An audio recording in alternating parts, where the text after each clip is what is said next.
My patients often ask me why I even trim the hair myself.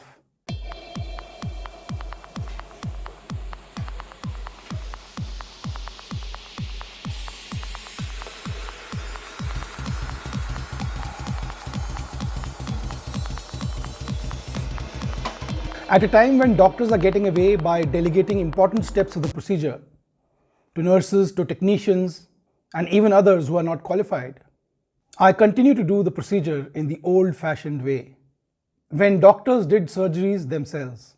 Even my daughter, who's started practicing with me for the last 2 years, Dr. Akanksha Bhatti, does all the important steps and even hairline plantation herself.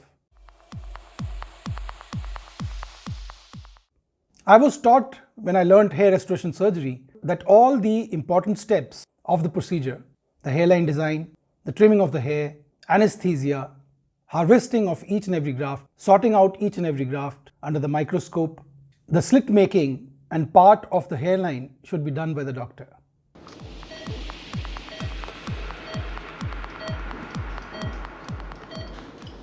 The only step of the process that should be left to trained staff that has been with you for a long period of time and keeps updating their knowledge from time to time, is the plantation process.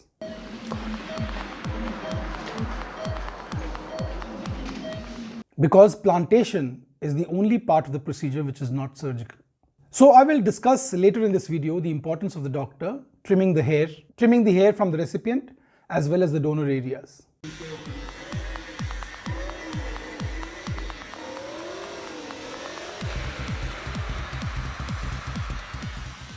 And before that, let me briefly touch upon a revealing survey report that I am privy to.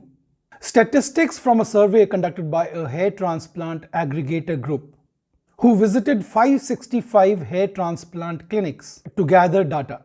The revelation is quite enlightening, at the same time astounding, even though they reveal what was already widely suspected by both the doctor and the patient community. And this data reflects the state of the hair transplant industry today.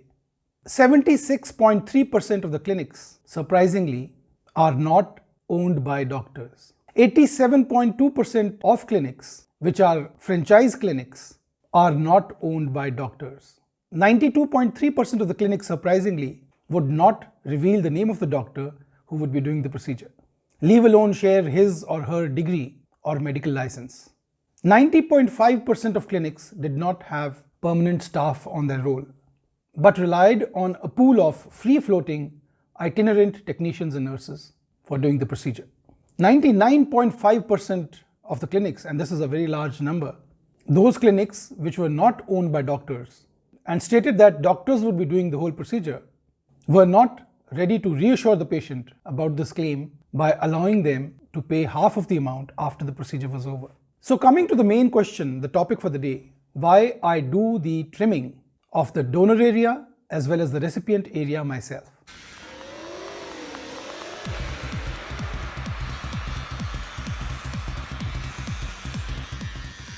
Though trichoscopic analysis of the donor area is a must in patients in whom the donor area is suspected to be miniaturizing, a lot of knowledge about the condition of the donor can be garnered by the process of trimming, feeling and touching the hair in the donor area as you go. The feel that you get from the skin and the donor is a Pandora's box of information. I get information that helps me in marking the limits of the safe donor zone or the so-called permanent donor area, valuable information about the areas where there is miniaturization and where there is low density, sparse hair, the areas that must be avoided during the harvesting process, the condition of the skin,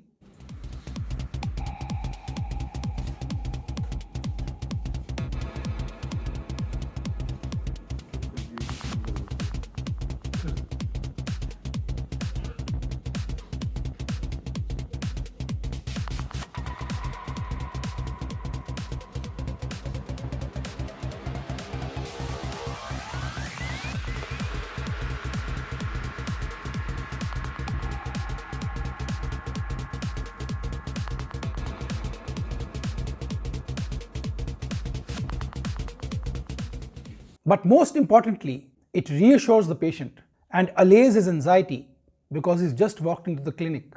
It is a new environment to him. The smell and sights of a medical clinic can be daunting, and he may be nervous. So to allay his anxiety and to maintain good doctor-patient relationship, it is very essential that the doctor should spend as much time as possible with the patient during the procedure. And as far as the recipient area trimming is concerned, trimming the hair myself allows me to assess the play of light and shadow. And this helps me in strategic placement of grafts, because we have limited number of grafts, where to put more grafts, which area to enhance more, and in which areas even lesser number of grafts will create the same illusion of fullness. After all, the grafts are at a premium. And hair transplant is a surgical procedure after all. Surgeons spend a lifetime learning about the anatomy, about the physiology, sterilization, emergency medicine, wound healing and treatment of infection, and other complications that may occur. A person should take up a procedure if he is endowed with the knowledge, the skill to deal with the complications that may occur.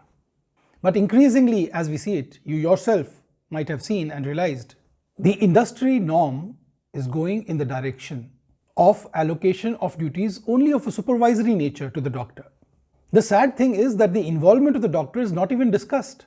It is, on the other hand, drowned by a cacophonous, frenzied confusion created by the discussion of various techniques, biological additives to PRP, and multiple hair loss supplements.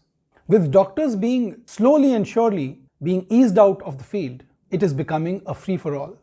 Even the hitherto respectable forums, hair loss forums, and hair loss social media platforms do not wince anymore about who they recommend, whether that doctor is doing the procedure himself or he is just the face of the clinic.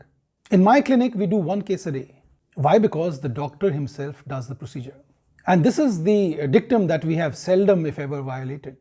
When you come to my clinic, my undivided attention is given to the patient. And that is the darling bud's promise. And that is the reason why patients come to us from far and wide. And I hope to see you soon. Till then, God bless you.